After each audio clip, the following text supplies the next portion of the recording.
Hi guys, welcome back to the channel. My name's James and today we're taking a look at Catherine full body on the Nintendo Switch. Now I for one am so excited to see this game on Nintendo's handheld.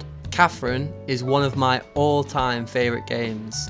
Thing is though, I've never actually played it before. How is this game my favourite, you ask? Well, back when it was originally released on PS3, I watched countless playthroughs of this game online. This game grabbed me like no other.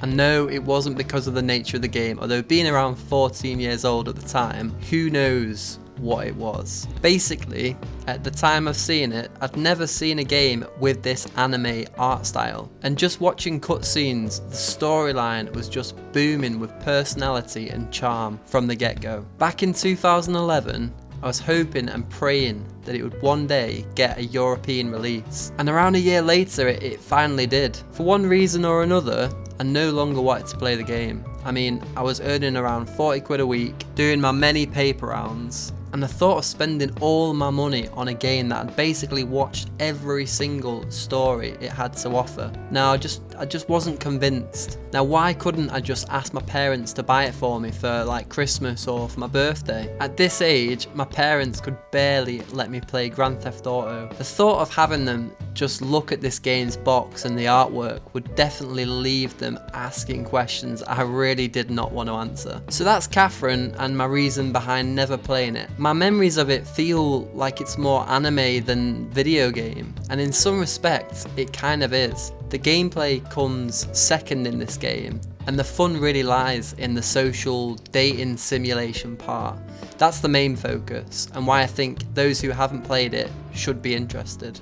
So for those who haven't played the original game, how does the storyline go? Now, having been a main focus on this game, I feel it's pretty important to give you a quick summary. The story starts off with your character Vincent having just had a nightmare, with news on the radio that other people have been dying in their sleep. Vincent is a 33-year-old man-child who has been dating his girlfriend, Catherine with a K, for some time. She seems desperate to progress the relationship with him as she pressures him early on in the game that maybe she'd like to get married and start a family soon. Vincent doesn't like hearing this. Throughout his 33 years, he has somehow managed to avoid much responsibility, working his job during the day and drinking with his friends at the Stray Sheep bar at night. Hearing this from Catherine leads him drinking his troubles away long after his friends leave the bar, and this is where we meet his next love affair, Catherine, but with a C. Catherine with a C seems the complete opposite of Vincent's girlfriend,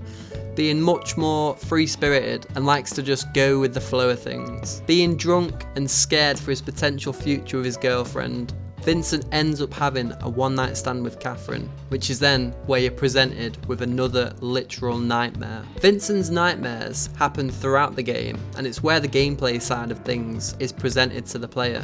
In the past, this is what I've usually skipped when watching playthroughs of the game, as I didn't find the gameplay too compelling at the time. However, now I've got this game and I can play it for myself and see that it's actually quite addicting in its own right. This game is a puzzler. Every night, Vincent has to figure out how to escape his nightmare by getting to the top, pushing and climbing the blocks to progress. In between levels, you can talk to other people who have also been having nightmares as well.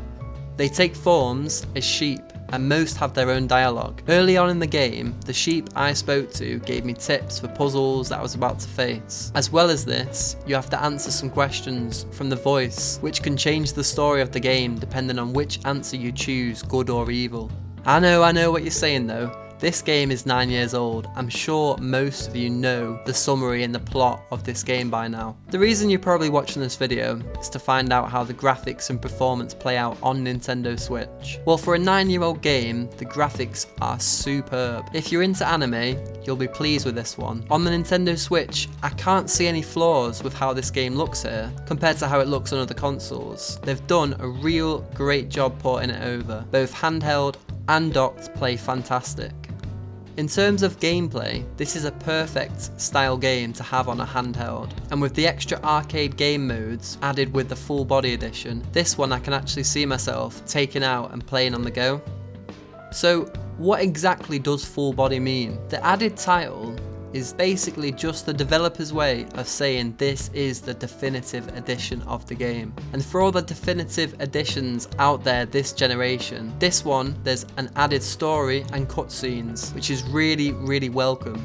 The game isn't a simple, polished, better version of Catherine. Instead, they've added lots of added extras, such as online versus mode where you can go head to head with another opponent to complete the puzzle and get to the top of the stage. This isn't something I've actually played yet, as I'm still going through the main story, but it was very well received when it came to the other platforms last year. Another character and potential love interest, provided you play your cards right, has been seamlessly added into the main story, and with that, even more potential endings to an already massively diverse storyline. Right at the opening of the game, you're met with Rin, who quickly becomes part of the story, as it seems Vincent is able to help her get a job at the Stray Sheep. I haven't explored as much into this character as I want to, but what I can say is how well she fits into the story. She doesn't feel like an afterthought and adds to an already amazing cast of characters. So what more can I say about Catherine Full Body when it comes to the Nintendo Switch port? The game cost roughly £40 depending on where you buy it from. And taking that into consideration, it is cheaper currently on other platforms, having it being released a year prior. I personally don't see why you can't have it on Switch also. This is a great game to play both docked and on the go.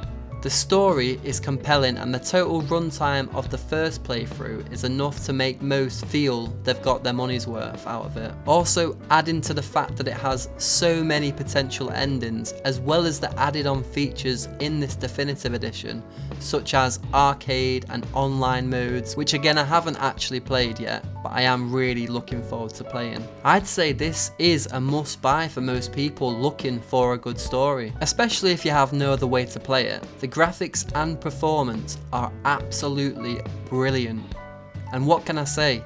I've finally been able to sit down and actually play one of my favourite games. So that is pretty much it for my review of Catherine today. What are your thoughts on this game? Are you looking to buy it when it comes out this week? Let us know in the comment section below, and as always, if you've enjoyed it, make sure you smash the like button.